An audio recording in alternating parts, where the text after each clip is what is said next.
Brussels, Michael Garfield speaking. And this is Evan Snyder, and today our guest is Kingsley Dennis. Kingsley, we're really glad to have you on. You're a sociologist, writer, researcher. A couple of your new books that we were able to check out here were Dawn of the Akashic Age and The Struggle for Your Mind, and a bunch of others you've done recently as well. We're stoked to have you on the show.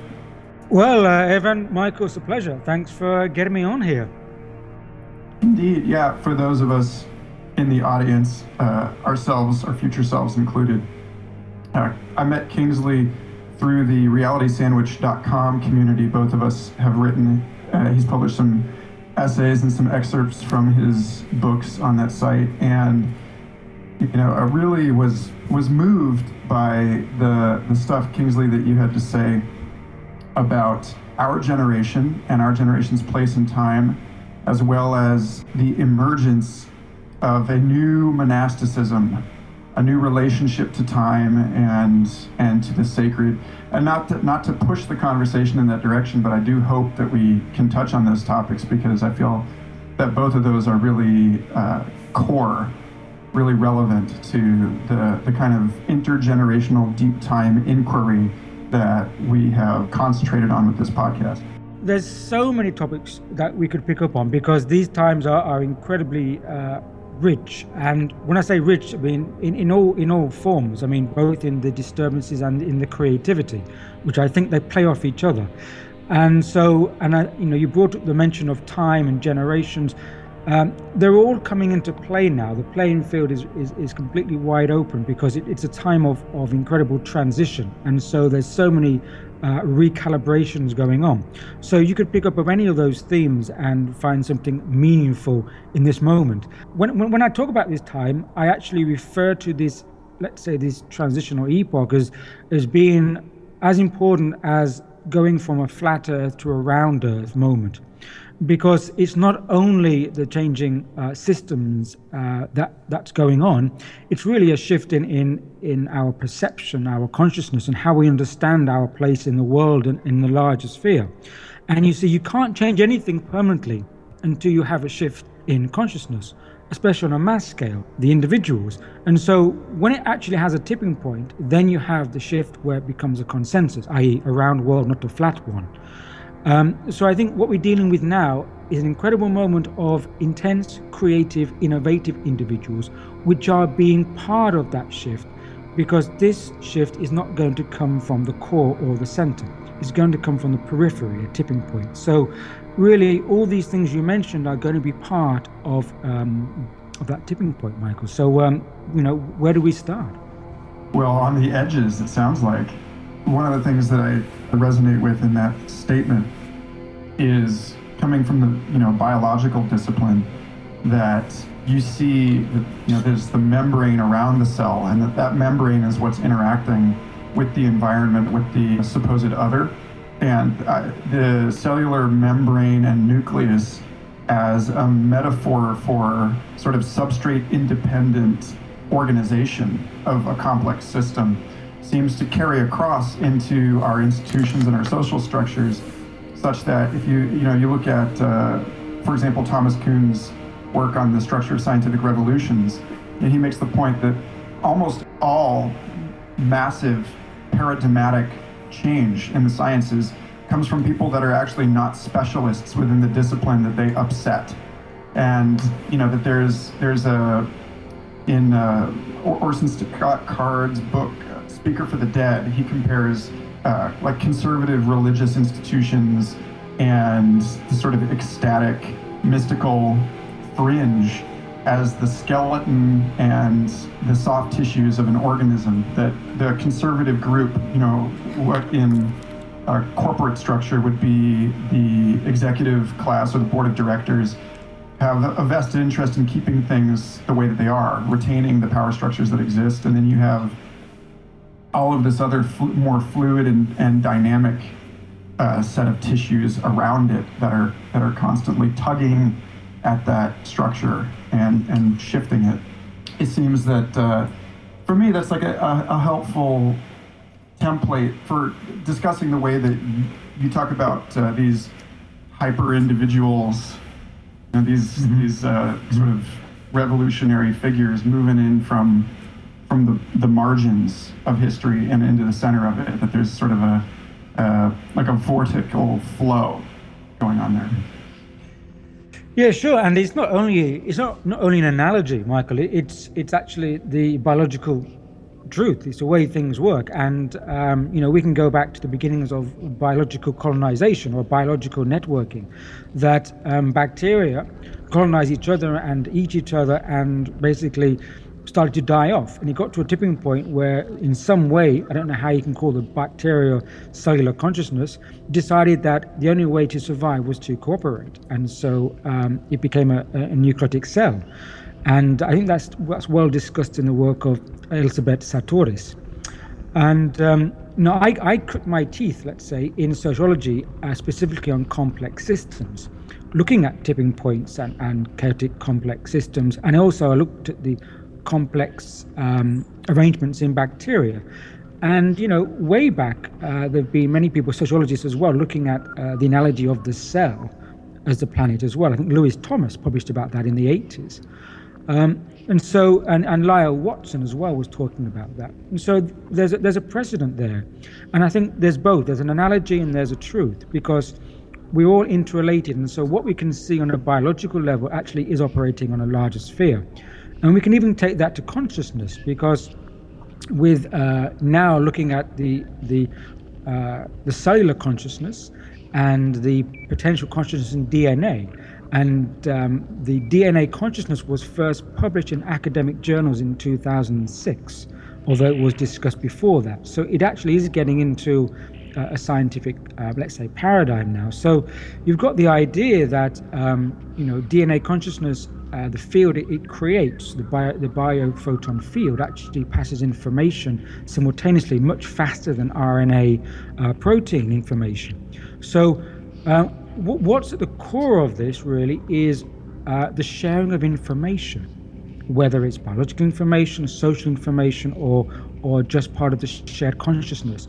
And so what we see now, I think, is using the analogy of biology, I think we're seeing the insides out, whereby with our technologies emerging across the world in that lateral network decentralized manner, and the internet and global communications are operating like almost the insides of the body. So it's as if we've had the blueprint of how information works, and now we're seeing it manifested externally in our technologies in the same manner as often as we've seen biologically. So all those levels. And now, interestingly, just to finish on, is that I think the age we're moving into is an age of physical, digital, biological, technological convergence. So we're going to see a lot of those complexes coming around and finding a common meeting ground as well. Absolutely. Man, good take on that was the idea of emergence, especially with respect to, say, the flocking behavior of a group of birds.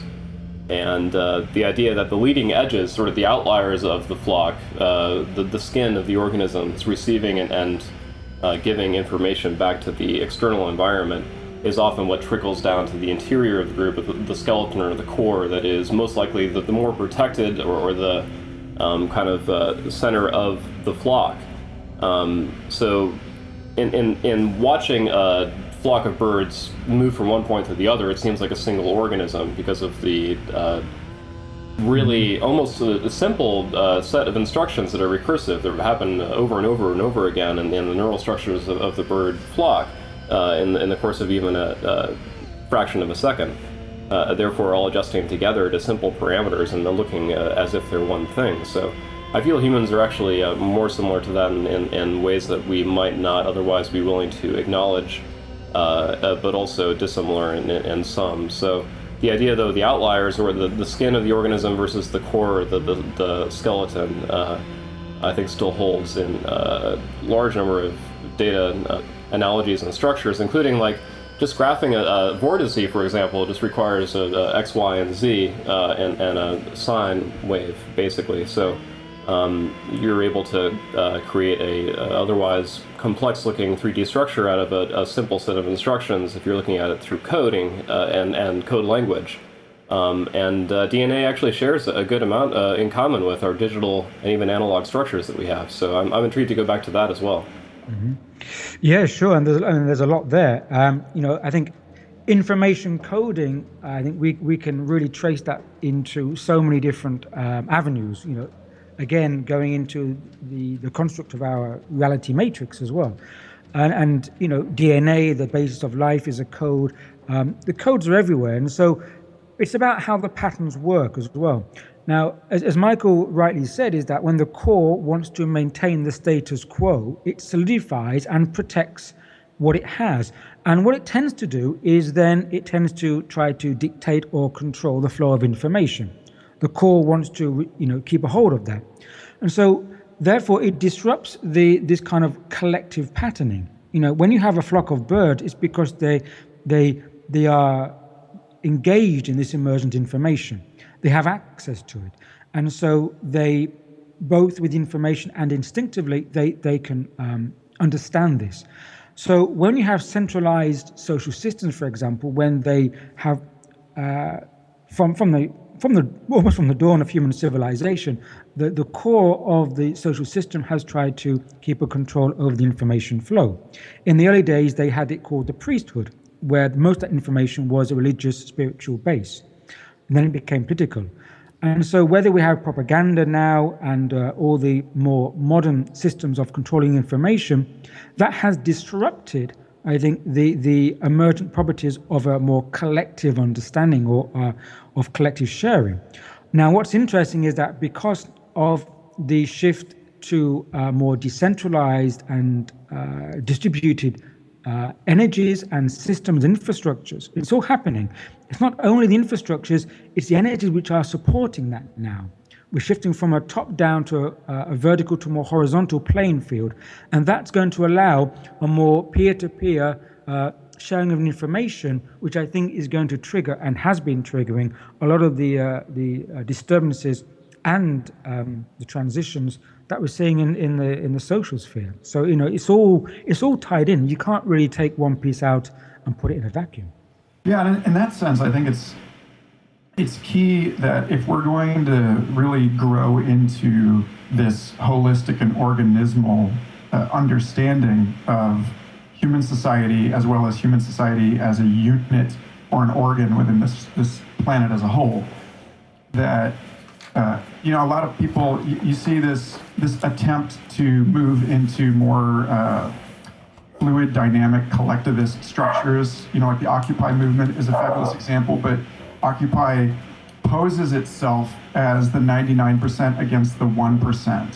And so it's actually retaining a residue of an obsolete self-other construction that, resembles, I was just out in New Mexico at Synergia Ranch, and I was blessed with the opportunity to speak on a panel with some intense people, Dennis McKenna and Ralph Metzner, psychedelic researcher, and Valerie Plank-Wilson and Gay Dillingham, both of whom are working in nuclear disarmament, and Alan Bediner, who was the editor of Zigzag Zen. Anyway, all of these people were having a conversation about existential risk and the relationship between the shift in consciousness that is possible through the psychedelic experience, and how that changes our relationship to nuclear technologies and other kind of self-produced existential threats.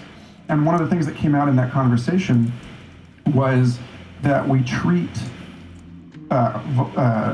nonviolent drug offenses or nonviolent drug use, and we treat cancerous cells, and it would generally crime in general, cancerous cells, aggressive island societies like North Korea, all of these are treated the same way. It's like we want to irradiate and eradicate them, when it's clear that the only way that a totally healthy society can exist is if these elements are reintegrated and rehabilitated.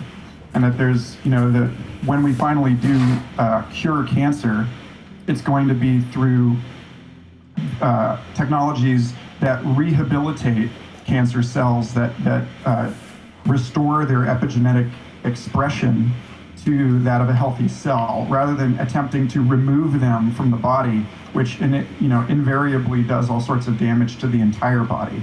And that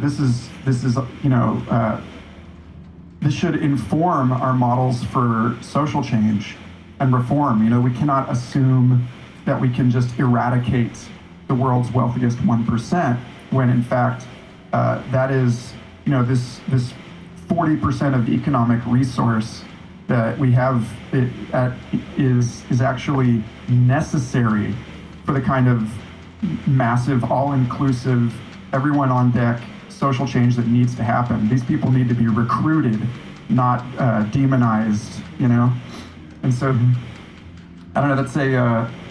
That's there's something here on the way that this move to a peer-based, horizontal, distributed mode of thinking and of social organization requires a new construction or understanding of where the self actually stops and everything else actually starts. Yeah, for sure, Michael. You're right there. We're not there yet. And we're still trying to grapple with the new, and we still have a lot of the old programming in us. So, the 99 against 1, it's still divisive. And we still have this them and us mentality, even if we're not always conscious of it. It's because we've had this within our kind of collective mindset for aeons, and we've always had this, the world is out there and we are it, and there's this duality. And so we can't get rid of it so quickly. And so even though we're now trying to bring in a new understanding and new forms of we can call it consciousness or perception and perspective, it's not going to switch just like put on a light switch, because we still have those residues of that's been there for so long. And so that's why I talk about generational change, especially when I mention the Phoenix generation, is that we're going to see a lot of new thinking coming in that's going to be brought into the generations. We still have a great trust in protesting, and in many instances we needed to protest because we wanted to get a voice across. In the East, there's an old expression. They say you would ride a donkey to the front door of your house, but you wouldn't ride it into your house, which means that, there's a time when you need a different vehicle. You need to get off and move in a different way. So I think we're trying to we've realized now, especially in the last 10 years with the reaction against, the financial systems and the rest, that by protesting, that actually can also feed into the incumbent system. And so there are ways where we can actually not bang your head against a wall, but go around the wall. And as you say, bring them in.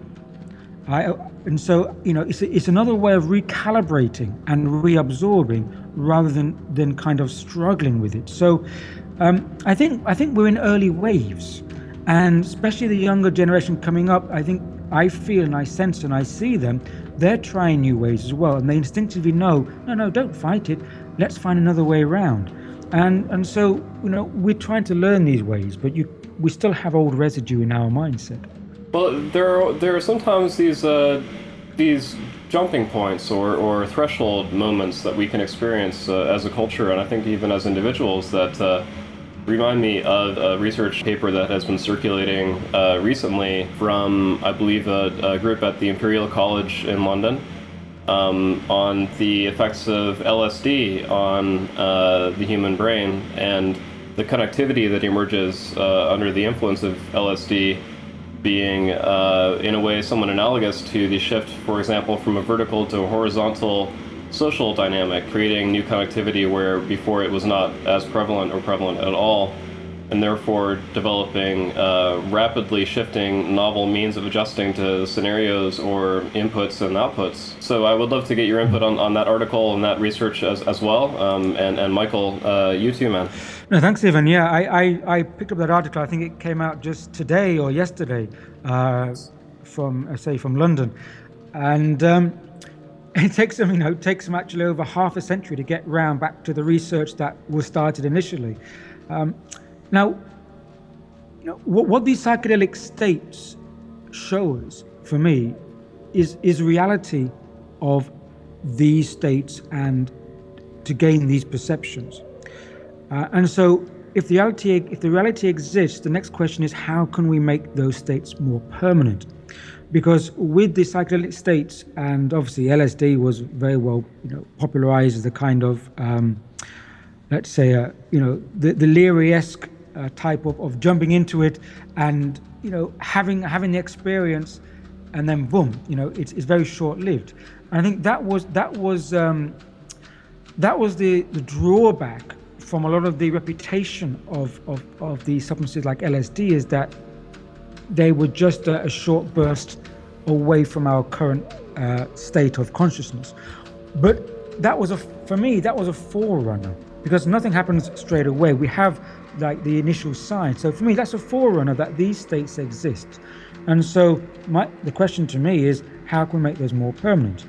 And so the research that's happening today is looking at obviously which areas of the brains are now being utilized through LSD or etc. But we've had a lot more other experiments, whether it's brain entrainment, and we're using biofeedback to understand how different parts of the brain are working. What society is now understanding is that these are plausible states that we can understand. Once we get rid of the stigma, I think then we can bring in practices that will be socially accepted for people to take these practices, to want to reach these states and make them acceptable as let's say forms of alternative forms of the mind. So when we say that accessing the internet, for example, is now United Nations human right, that people should be granted access to the internet, I think that eventually we should understand that it's a human right to be able to access certain states of consciousness and allow practices that will help us maintain more permanent those states without social stigma. That's parallel to the work, the idea that I'm sure existed before this, but I encountered first in science fiction author Greg Egan's novel Distress, which takes place, I think, sometime in the 2040s or 2050s, and examines a lot of issues involving the climax of internationalization or globalization and the emergence of international temporary autonomous zones, island states, and really looks at this issue both from the geopolitical and social, but then also alludes to how the destruction of normal, or the deconstruction of normal, shows itself in gender relations as well as in neurological, cultural understandings. And there's a fabulous chapter right at the very beginning of the book where the protagonist is interviewing the member of a social group, the head of a social group that advocates that autism is a distinct neurological type that merits its place at the table among the ecosystem of different human personality types, basically, and like brain structures, and says that this issue of us learning that there are different realities that are disclosed to different biological forms within the range of what we have historically considered human is going to lead to us challenging and probably fighting over for decades until we finally release these categories, these definitions of what is human, what is normal, and what is healthy. And that this fictional character who finds a way surgically to induce autism and actually chooses to be autistic rather than what we would consider like the historically normal type, says that none of us are in a position to judge. This is akin to the sort of like the Protestant Reformation, where we move from having this one story, the one script, the one interpretation, to a number of different interpretations that all inform and enrich one another. But I think to take the position of the devil's advocate here, there's a fabulous episode of the Hardcore History podcast with Dan Carlin on the decades immediately following the Protestant Reformation and Martin Luther's nailing his objections to the door. And one of the things that came from that was that there was essentially a power vacuum that occurred when they successfully challenged the authority of the Pope. And when that one tree falls, all of these other little sapling prophets emerged out of, to try and grab the light. And we ended up with a few years of extremely violent and disruptive change, where this is not very well reported in English, but in German, there's this a huge body of literature about how the city of Munster was taken over by religious extremists, and that out of the decay of that central top-down organizing influence erupted just an extraordinary amount of apocalyptic doom-saying, sort of socially radical proto-communist exercises that ended up becoming just utterly barbaric, violent, bloody, kind of fascistic things that the Catholic Church had to come back in and take these people out in order to restore the quality of life in the area. And so, there's this, I find myself weirdly, on both sides of the fence when it comes to the call for this kind of radical change. That there's a sense in which, they say, question everything you think, but at the same time, or like in postmodern philosophy, if absolutely everything is relative, then even that statement is relative. And so we risk, I feel like we're running a pretty serious risk as a species of recapitulating that kind of crisis on a global scale now, and like losing the thread entirely. I think we are already doing it on a global scale, but not losing the thread. What you referred to as the 30 Years' War, which lasted more than 30 years. And I think you can see a pattern by, of course, the Reformation was helped by the printing press and the flow of information. So again, we're going back to, we have to deal with the consequences of the flow of information and literacy. Now, for example, it reminded me of such things as, let's say, Libya or Iraq. You take out Gaddafi, you take out Hussein, and then woof, you get this violence that flares in its place. Although, and then the Catholic Church or the Empire comes back and tries to kind of clean up. Now, I think whenever you create, whenever you take like a stopgap out,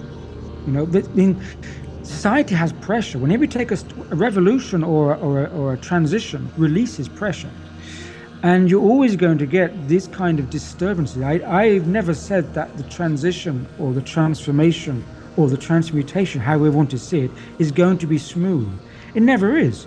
But again, I think that's a pattern, because all tipping points, whether they're occurring in complex systems or in biology and cellular systems, is that the disruptive energy is actually needed because it's used to catalyze the shift to a different order of a different state, a different arrangement. And so I think that it's very difficult to talk about these things without sounding like distanced.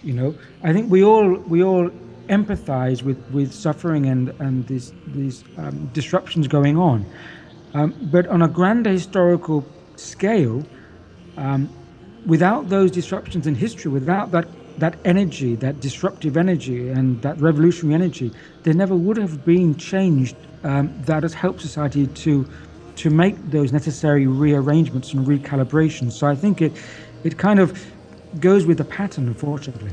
Well, there's this idea of, at least in calculus, the sign flipper, the multiplication of a negative one, for example, at the end of any function that is iterative or recursive, that constantly allows the function to oscillate from one state to the other.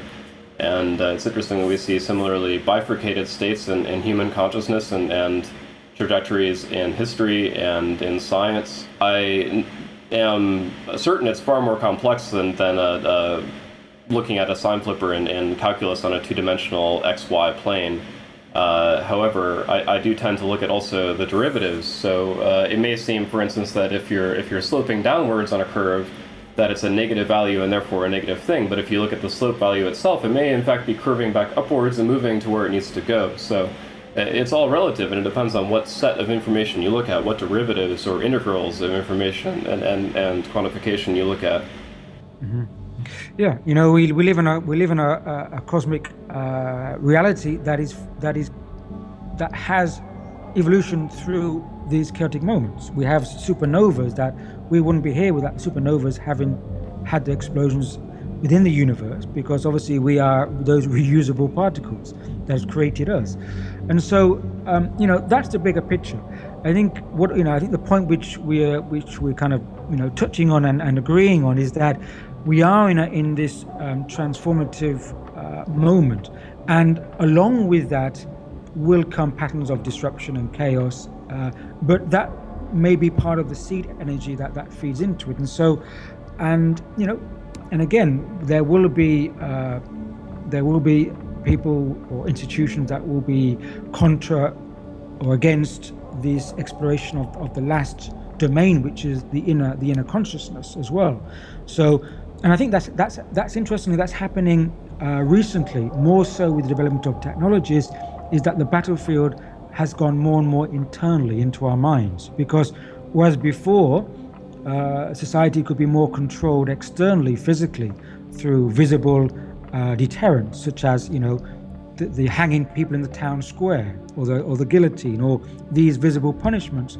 Now that's not possible in most societies, let's say. And so what's happening is that these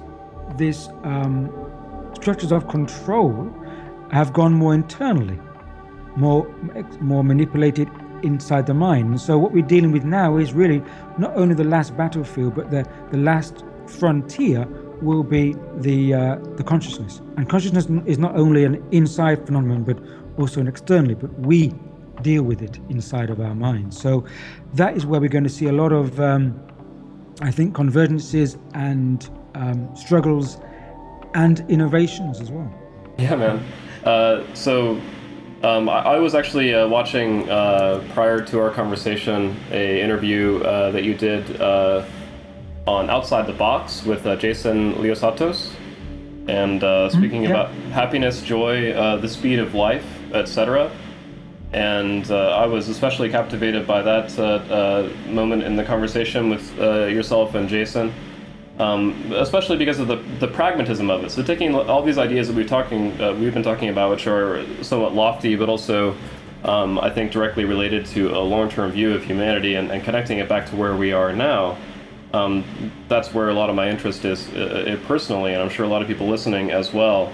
So one idea I've been having, especially while listening to your conversation with Jason about the speed of life, is that in part because of creating all these devices and assisting mechanisms that operate at a speed sufficient to save us time, that we've in fact somewhat become a slave to the clock or the BPM of these devices that were built to actually compress time on purpose. So anybody familiar with MIDI devices, for example, like clocking a synthesizer to your MIDI out from your DAW, like Ableton or Fruity Loops, knows that you have like a master and slave relationship.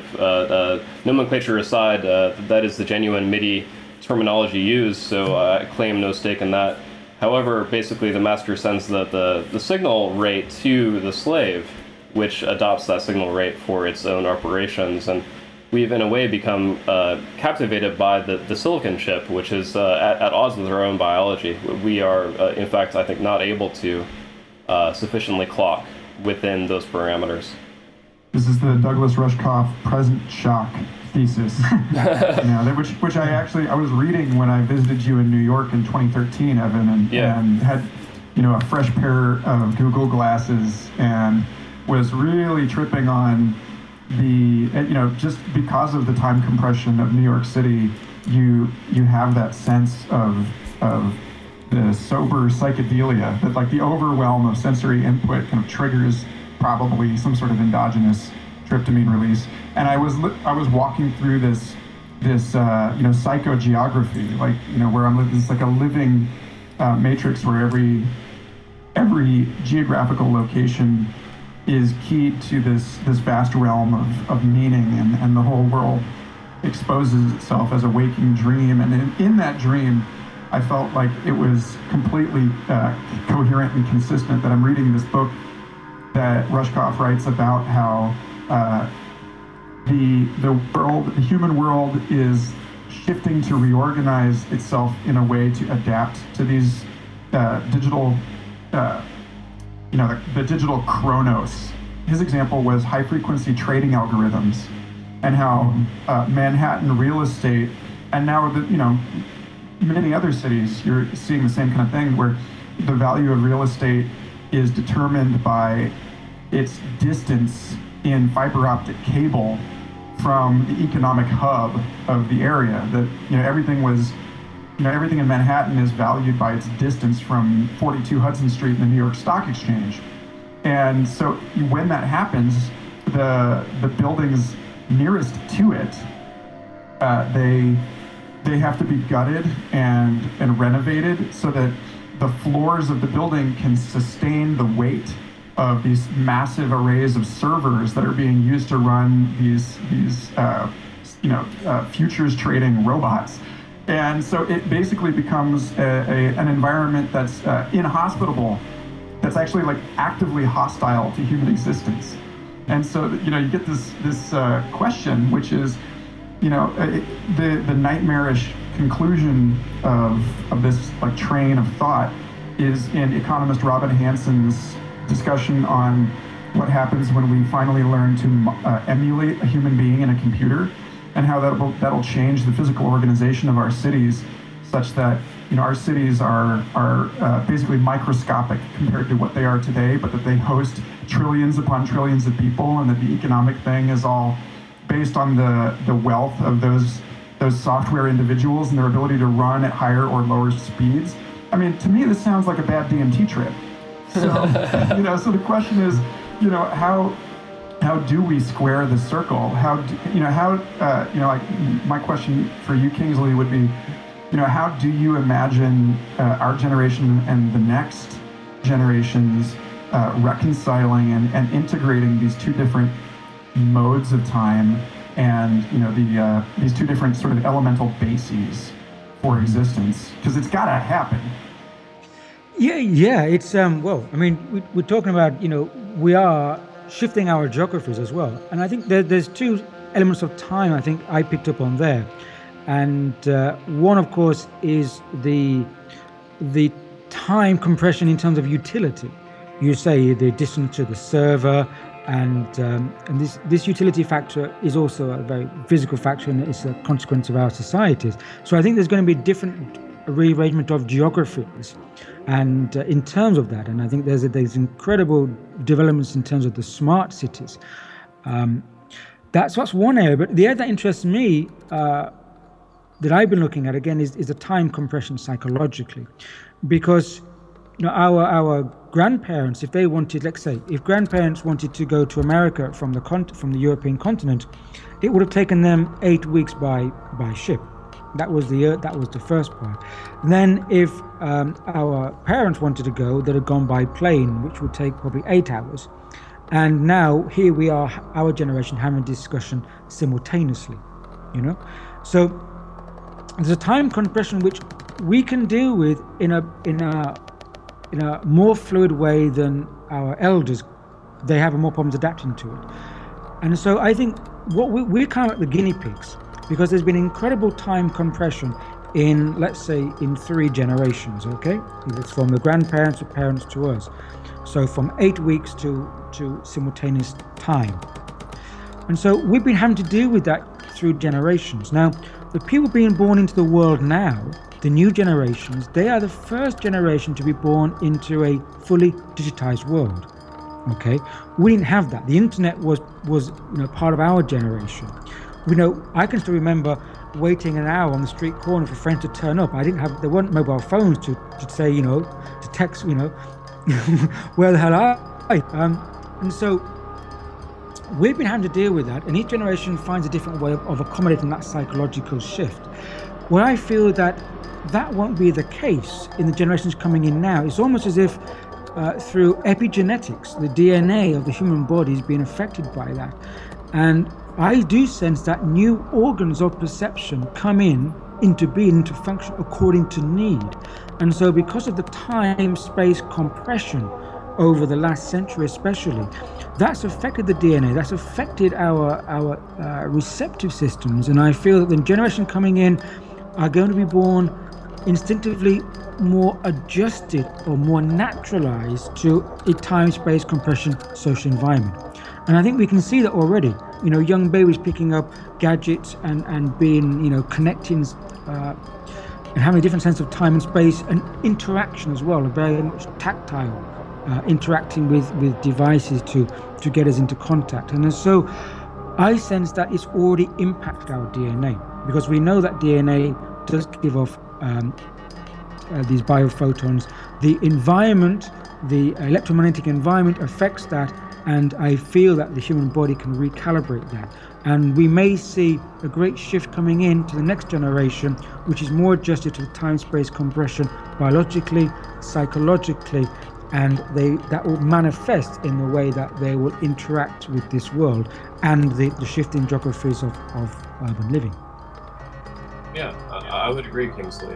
I was watching an interview recently with the late, great Carl Sagan on Johnny Carson many years ago, talking about how the human capacity to input and output information has been outstripped by our technologies, and that we have been largely the same for a million years. And what Sagan didn't touch on in that interview, and a later interview as well with Charlie Rose, was the epigenetic component, which changes the game, to be perfectly honest, with respect to the second or third derivative of the curves of human dynamism that we're evaluating and talking about, because it adds a element of immediacy, or what in physics is referred to as not just acceleration, but the jerk, or like the immediate trajectory or shift in acceleration versus a positive or a negative.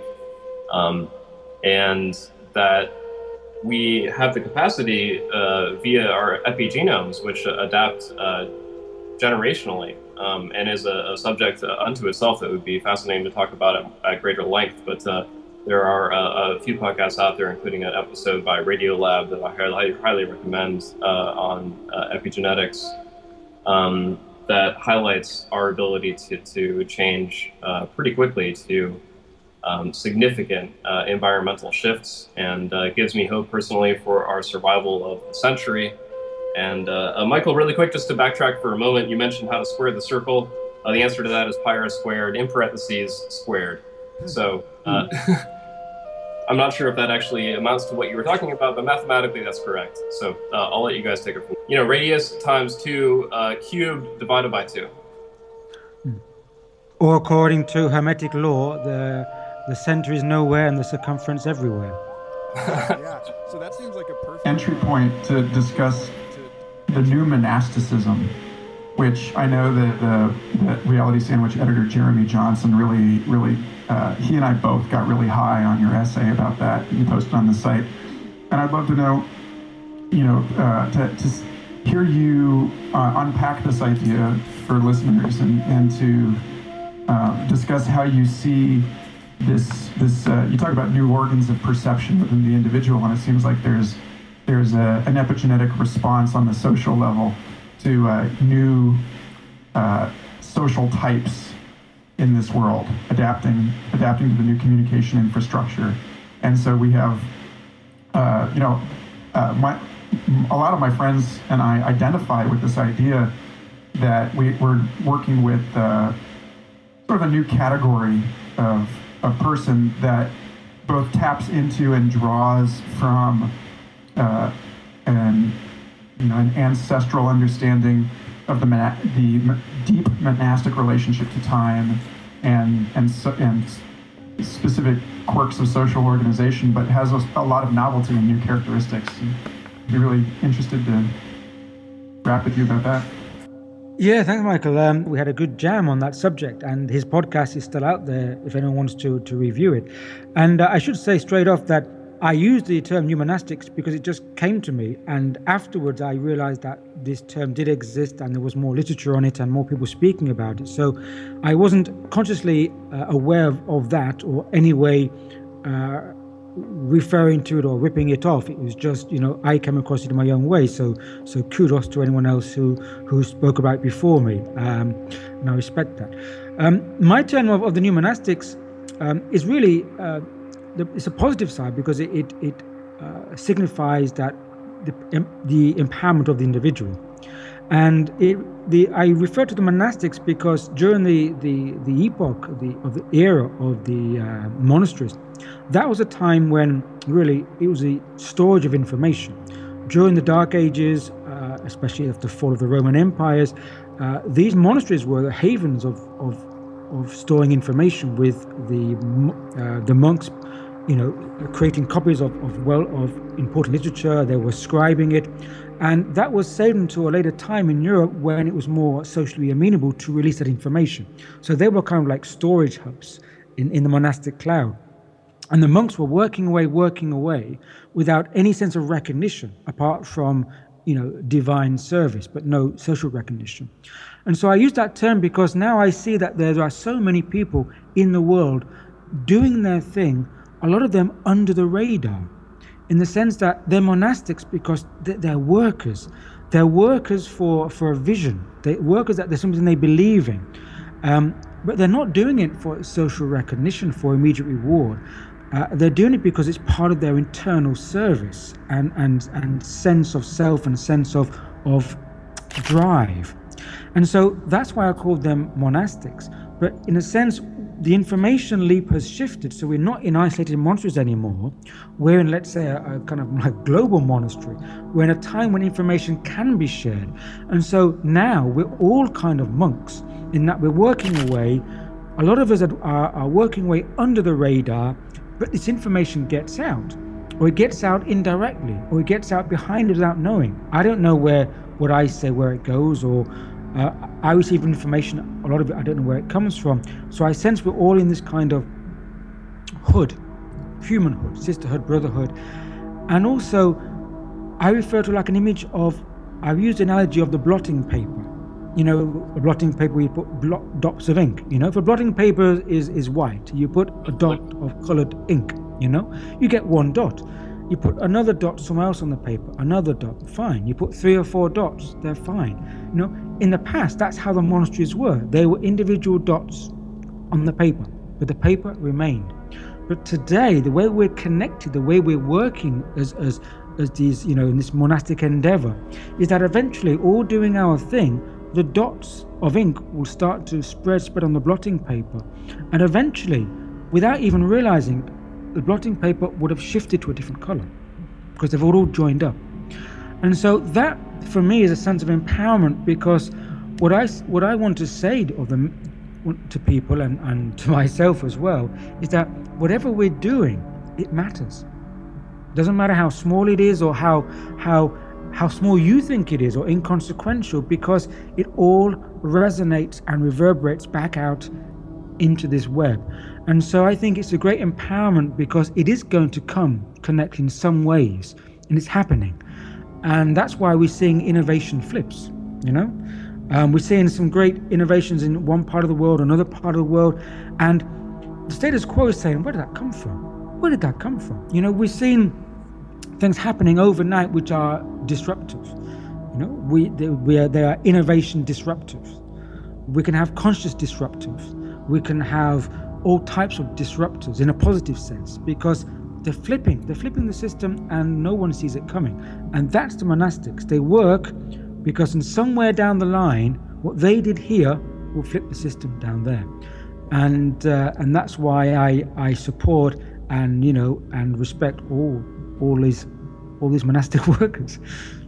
The direction that the monastic tradition can give individuals with respect to their own consciousness is substantial, and therefore been sustainable and a perpetual facet of human culture for generations. And I think one of the underpinning facets of that is asceticism, the purposeful avoidance of forms of indulgence that can distract one from their direction, from their laser sight that they have set. And I feel that holds true today more than ever with respect to the numbers of inputs and the potential quantity and quality of indulgences that we have available to us in any given time. The system that we seem to be disrupting here is one that in some sense is actually relatively easy to disrupt, because it's a system that doesn't appear, or it's a state of being, a fairly new and fragile state of being, in which we have relatively little horizon. The bubble of our awareness has that time compression we're talking about. It seems everything has shrunk to instantaneity at the same time that, as Roshkopf mentions in Present Shock, Facebook has your entire history collapsed into one moment, and Google has your entire future collapsed into one moment. And so, but in some sense, it's a simulacrum. It's not actually accurate to our experience, and that the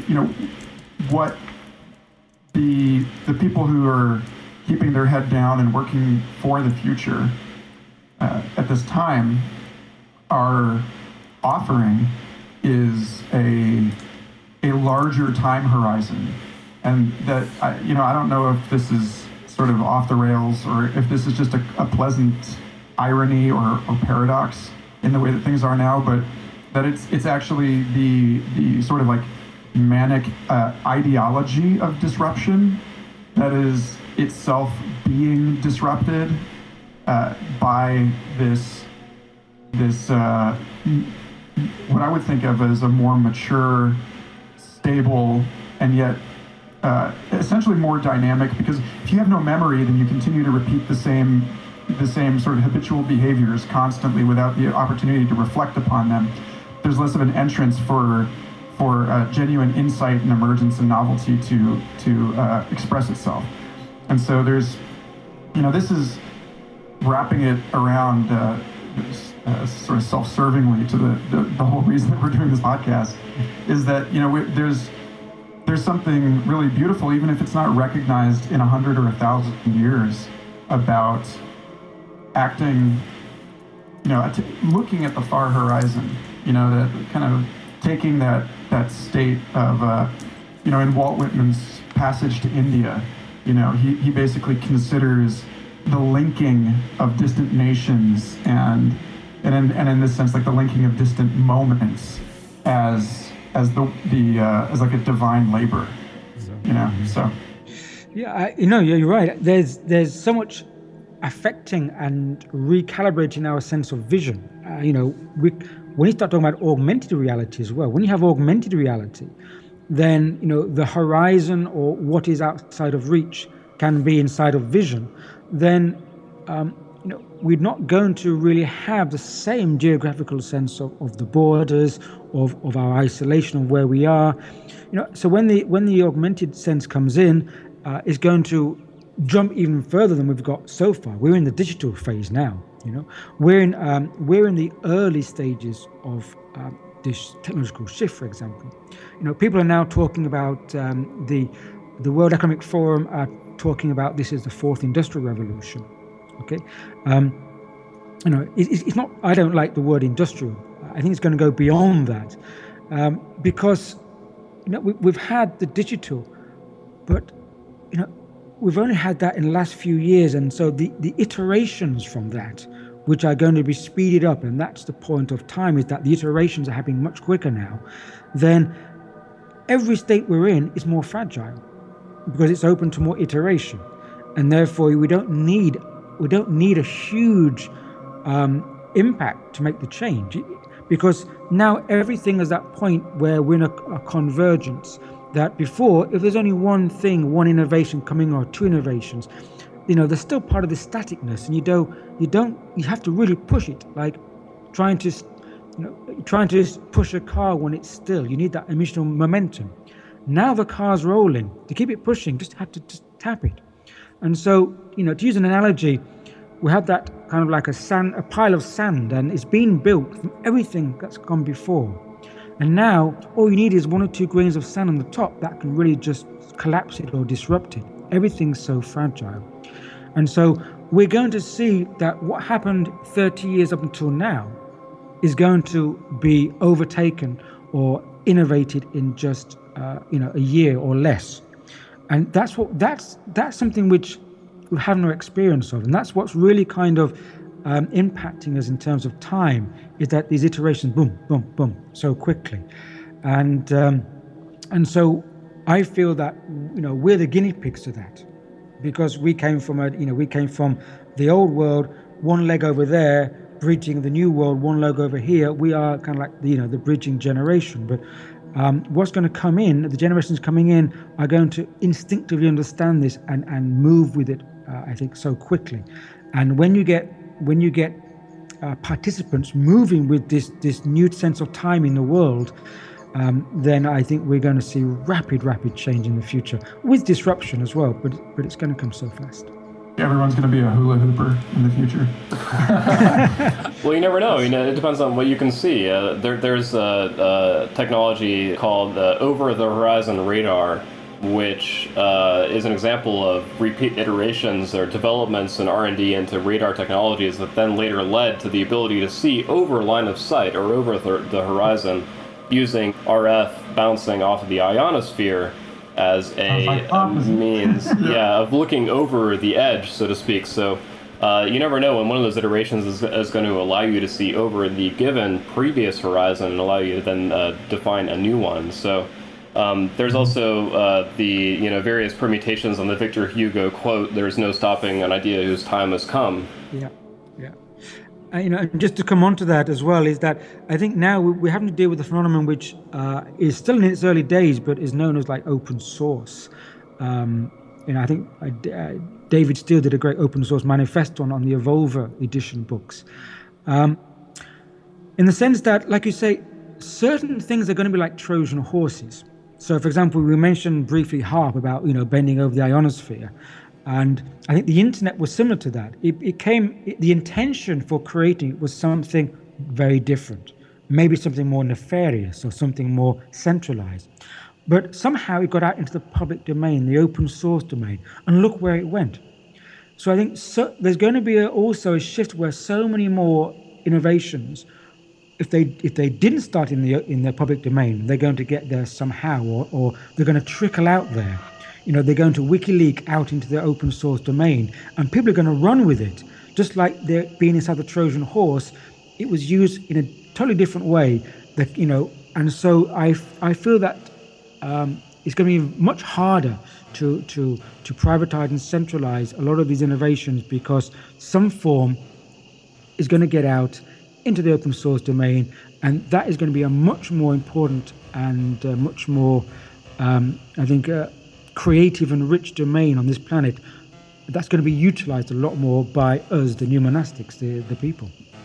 So it's less like a fish, more like an octopus, the society that we're moving into. The brains will be more distributed into the limbs. Not to get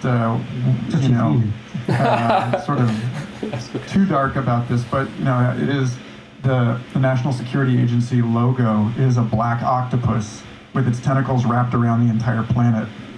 So, but then on a more like optimistic note, there was a news article I read this morning about Inky the octopus escaping from the New Zealand aquarium.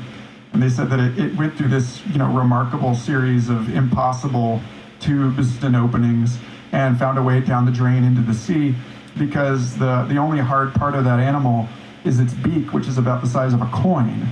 And so this thing that's the size of a soccer ball can shift and squidge its way through any kind of, unbelievable plumbing. And that there's, that's sort of more what you're getting at here, is that, maybe the future of social organization is invertebrate. Life finds a way. Yeah. Life finds a way. Yeah. It's good. Yeah, and it's going to morph. It's going to morph. I think about 10 years ago, the science fiction writer David Brin brought out a book called The Transparent Society, and there's a lot of debate about that. And I felt he had made a lot of good points, which we're seeing today. In fact, with for example the Panama Papers. How many million papers are being released there? Something like 12 million. No, incredible amount, which would not have been possible before, because you'd have to walk out with a whole room of filing cabinets on your back. Not possible. But what the open, this kind of the nature of information sharing we have today made it possible. So yes, we have the NSA, but in the NSA, for every one NSA there could be one Edward Snowden. For every one huge tax evasive company, there's someone who's willing to leak 12 million documents.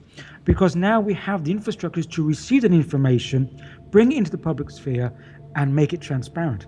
And so, although there's greater surveillance, that on the other side of the coin, as David Brin, very well put, there's incredible infrastructure and now a social domain to deal with that transparency in a way that was never possible before. So I just realized, by the way, that Inky is analogous to Edward Snowden. Very closely. Yeah. Right. Yeah, definitely. I mean, that is, and that we talk about time compression, and there's a pun here, which is about leaking. That the harder you squeeze a fluid-filled capsule, the more likely it is to spring a leak. And so it seems. To get astrological about it, I apologize to our more engineering-minded associates and the listeners, but we're dealing, astrologers say that this phase from like 2008 to 2024, I believe, is the age of Pluto in Capricorn, which to the archetypally minded is an age of the volcanic uprising of hidden information that challenges the social order and status systems. And so, like, this is the time, and we're living through this time, where the rock is getting overturned, and all of the stuff that's been growing underneath it is exposed to light. In much the same way that we discussed the tree falling in the wood creates this new open area. The light finally reaches the floor, and it stimulates all of this growth that had been physically repressed by the canopy stealing all of the stuff. And then the last thing I want to say about this before we, in this episode entirely, is that I learned something really pretty and musical about this principle in nature, which is that I bought a guitar last year that was, the wood is koa, and koa is a tropical hardwood. It grows in Hawaii. It's frequently used to make ukuleles. And there is straight koa, in which the grain of the wood is very parallel and linear. And then there's curly koa, in which you see all of these little whirls and warbles in the structure of it. And putting those two woods, guitars made with the same wood, straight koa and curly koa together, the curly koa is so much more open and resonant and beautiful. And I asked the store manager what the difference is in the way that these, are these two different kinds of wood. And he said, well, initially we thought that they were. And this gets into your issue of epigenetics. It's like, initially we thought that these were two different strains or breeds of this species. And so the guitar makers took this curly koa tree and planted it and harvested its seeds and grew these trees, and they ended up growing straight. And so the wood, they couldn't reproduce this until they observed the ecosystem and noticed that all of the curly koa was from a tree that had grown up rapidly in a race to claim the newly available light of another fallen tree.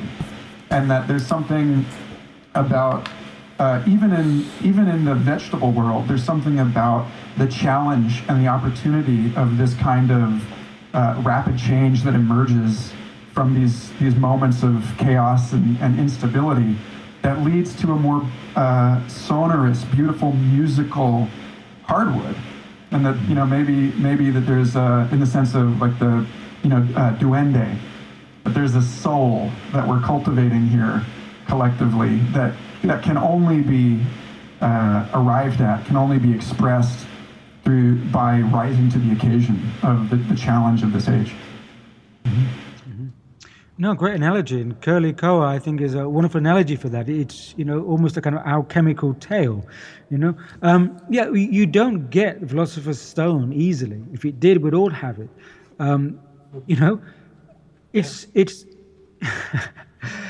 making soul stuff is difficult. Making a human being is difficult enough, but, making a human being with developed conscience, with developed empathy, with develop evolutionary traits in this world we're in is a struggle. But also sometimes those catalysts are more useful for propelling that journey onward. And so I do sense that the disruption that's going on today can also be used to help us develop to be a better species for the planet, for ourselves, and to bring in new models as well, and to inspire us. So I'm genuinely positive, despite what I see going on in the world, because I see them as, as being signs that there is, the possibility for great change coming in, and so I love that analogy of the curly koa. It's used the fall of another tree, or the disruption around it, to spur on its race towards the light. And so, all hail the curly koa. Agreed, yeah. I mean, another analogy that comes to mind on my end is, so to take Michael's luthier carpenter's interpretation and spin it on the angle of solar and engineering perspective, there's the idea of monocrystalline or polycrystalline versus an amorphous silicon solar wafer. Solar cells that you see on your calculators back in the day, things like that, are largely amorphous, especially the ones that are now being rolled out that are like flat, that fit on backpacks, things like that, where the crystal is allowed to grow very quickly, but doesn't actually create a grain, so to speak. It doesn't crystallize in the sense of a polycrystal, where it's multiple angles of multiple axes of crystallization, or a monocrystal, where there's only one particular set of axes. So what amorphous panels are really good at, actually, is taking low light from various angles and still utilizing that, because they're so varied in their crystallization that they can actually maximize the 20% angle versus a direct overhead perpendicular from the sun, or frequencies from a light bulb versus a star, for example. So amorphous crystals are very easy to grow compared to poly or monocrystalline, and they're far less efficient overall, but they can actually do a lot more things.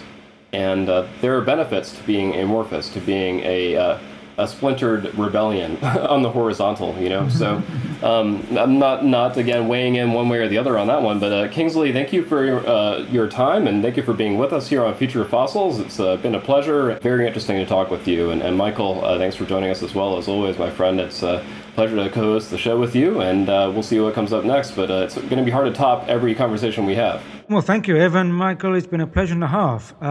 So thanks for your company, and the time was wonderfully donated with great pleasure. And let's hope we meet up someday down near the horizon. Where can people find your work? Where can people read what you are writing? Easiest way is just to Google my name, Kingsley Dennis. I was blessed with a name that comes up pretty high in Google search. So my website actually is called kingsleydennis.com. And there I have, if you go onto the link of writings in the menu, I have essays. I have over 40 essays, which are all downloadable. And I have audio and video on there. So just take a look. And if you're interested in any books, just Google me as well and pick up the books on online stores. But I say, read my articles, all for free. Don't have to spend a penny. And then the last question that we have gotten the tradition of asking all of our guests is, if you were to leave a message for the future, you don't know when it will be read, you don't know by whom it will be read. Or what? Or by what? Yes. Octopus, perhaps. What would you, what message would you have for anyone who might encounter this? Yes, we made it. Perfect. Thanks so much to both of you for taking the time to do this, and Likewise. We'll see you on the other side. Will do. Cheers.